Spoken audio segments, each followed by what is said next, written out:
തൃത്വനാമം മഹത്വപ്പെടുമാറാവട്ടെ. കർത്താവിനാൽ അനുഗ്രഹിക്കപ്പെട്ട വിശ്വാസികളുടെ സമൂഹമേ, എന്നെ അനുഗമിപ്പീൻ, ഞാൻ നിങ്ങളെ മനുഷ്യരെ പിടിക്കുന്നവരാക്കുമെന്ന ക്രിസ്തുവിൻ്റെ വലിയ വചനത്തെ ഉൾക്കൊണ്ടുകൊണ്ട് ക്രിസ്തുവിനെ അനുഗമിച്ച പന്തിരുവരുടെ ഓർമ്മകളുടെ ദിനങ്ങളിലൂടെയാണല്ലോ ഞാനും നിങ്ങളും കടന്നു പോകുന്നത്. ക്രിസ്തുവിനാൽ തിരഞ്ഞെടുക്കപ്പെട്ട, അവന് വേണ്ടി തൻ്റെ ജീവൻ പോലും കളയാൻ തയ്യാറായ അൽഫായുടെ മകനായ യാക്കോബ് സ്ലീഹായെ പറ്റിയാണ് ഇന്ന് നാം യാത്ര ചെയ്യുന്നത്.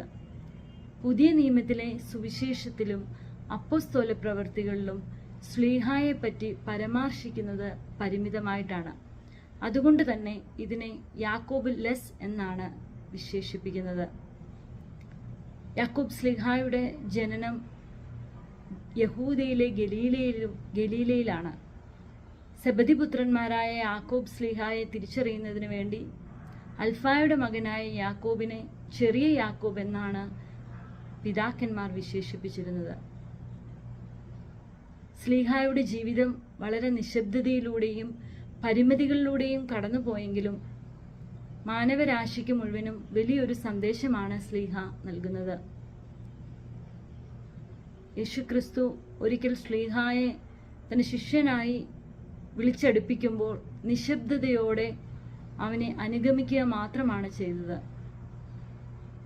ഗ്രാമങ്ങളിലും പട്ടണങ്ങളിലും അവനോടൊപ്പം സഞ്ചരിച്ചും അത്ഭുത പ്രവർത്തികളിൽ സാക്ഷിത്വം വഹിച്ചും അവന്റെ കഷ്ടാനുഭവത്തിലും പുനരുത്ഥാനത്തിലും സാക്ഷിയായി തീരുകയും ചെയ്തുകൊണ്ട് സ്ലീഹ തന്റെ ദൗത്യം പൂർത്തീകരിച്ചു. വ്യക്തിപരമായ പ്രസംഗങ്ങളോ വ്യക്തിപരമായ ലേഖനങ്ങളോ ഒന്നും രേഖപ്പെടുത്തിയില്ലെങ്കിൽ പോലും ക്രിസ്തുവിന് വേണ്ടി വിശ്വസ്തയോടെ നിശബ്ദമായി നിന്ന് പ്രവർത്തിക്കുവാൻ യാക്കോബ് സ്ലീഹായ്ക്ക് കഴിഞ്ഞു എന്നതാണ് യാക്കോബ് സ്ലീഹായുടെ ജീവിതത്തിലെ മഹത്തരമായ കാര്യം.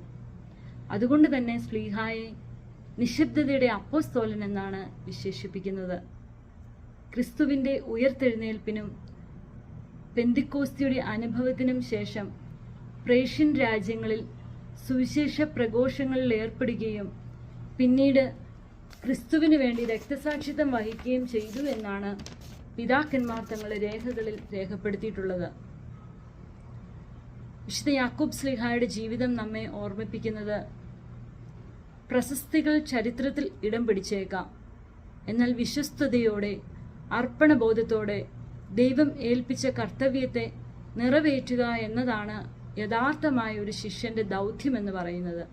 ഇത് വളരെ ഭംഗിയായി പൂർത്തീകരിച്ച ശിഷ്യനാണ് വിശുദ്ധ യാക്കോബ് സ്ലീഹ. അതുകൊണ്ട് തന്നെ സ്ലീഹായുടെ മൂല്യങ്ങളെ നമ്മുടെ ജീവിതത്തിലും സന്നിവേശിപ്പിച്ചുകൊണ്ട് നമ്മുടെ ജീവിതത്തിൽ ഉൾക്കൊണ്ടുകൊണ്ട് പ്രതിഫല ഇച്ഛിക്കാതെ ദൈവത്തിനു വേണ്ടി